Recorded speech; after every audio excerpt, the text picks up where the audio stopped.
Okay, so we are going to start with the cover of our little fold-out book, I guess what you could call it. So you want a piece of paper that's 6 1/4 by 9. We want it to be just slightly bigger than our pages inside, which are 4 by 6.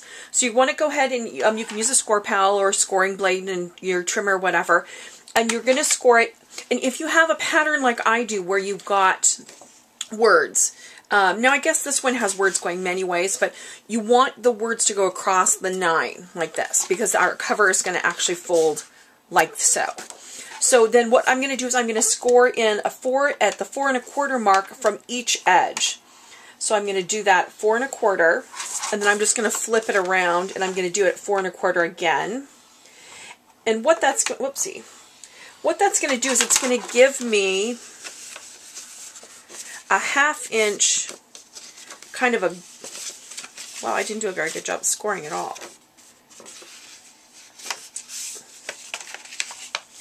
A 1/2 inch kind of spine, so that way it will make room for my pages to fit inside there. So I'm just going to go ahead, so I have it like this. So I scored it in at 4 1/4 and 4 1/4 from that edge.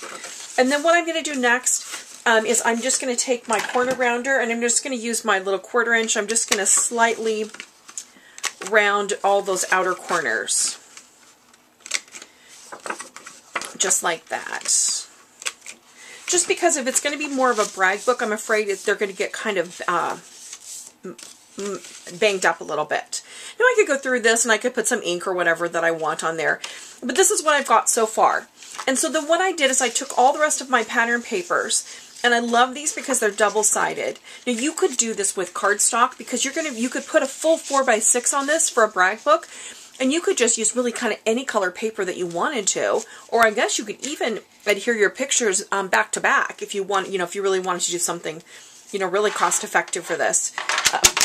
Sorry, so I did 10 different pieces of paper, and I love that they're double-sided, so then I can flip them around so I can see basically both sides of all my paper. So they're going to just like that. So I only need to mark just one.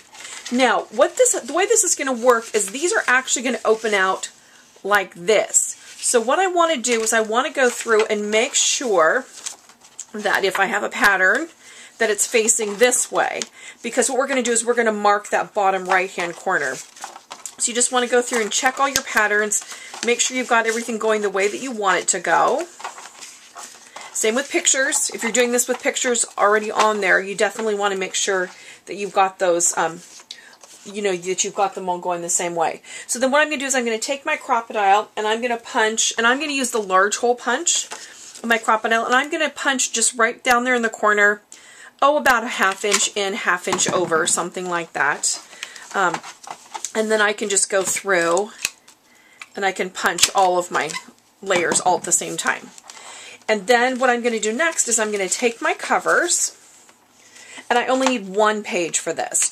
I'm just going to be marking this.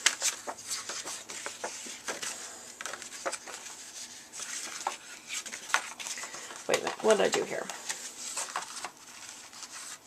Oh, shoot, I did this backwards. Hold on. I punched the wrong corner. So we're going to flip our pages around. Whoops, that was kind of bad of me. Let me make sure I've got all my patterns going the right way now, because that was my big concern, was that my words would be upside down. Okay, so I just need to flip them over. So I'm sorry, I totally gave you the wrong directions. So what you want to do is put your papers in order like this, and you are going to punch them in the bottom left-hand corner, not the bottom right-hand corner. And then, so you're going to have a stack of them that looks like this. And then what we're going to do is we're just going to take the top one off the stack, and then you're just going to kind of set it into your covers like so. Because what we're doing is we're marking the position. And so, see how the cover's just slightly bigger? So we're marking the position of the hole that we're going to punch with our crocodile. So just do it that way. Punch your hole, and then you're going to exactly match it up with the back cover. You're going to punch a hole in the back cover in exactly the same spot. Okay, so we've got our front cover, we've got that hole, and our back cover. Now what you're going to use for this is an extension piece from a scrapbook. And actually it's the piece I pulled out when I put in a longer post. You can also buy these in the hardware store. You can also use a long reach brad if you want to. There's lots of different options that you can do for this. So you're just going to feed it through the front cover like that. This is just so easy. It's like the coolest and easiest book at the same time. And then you're just going to go ahead and you're just going to thread all of your pages on there. Now mine is just like exactly the right size. So I probably could have almost punched a little bit bigger hole, but I actually kind of like that it's right almost a little bit too small because I think it will keep them from being too wobbly in there.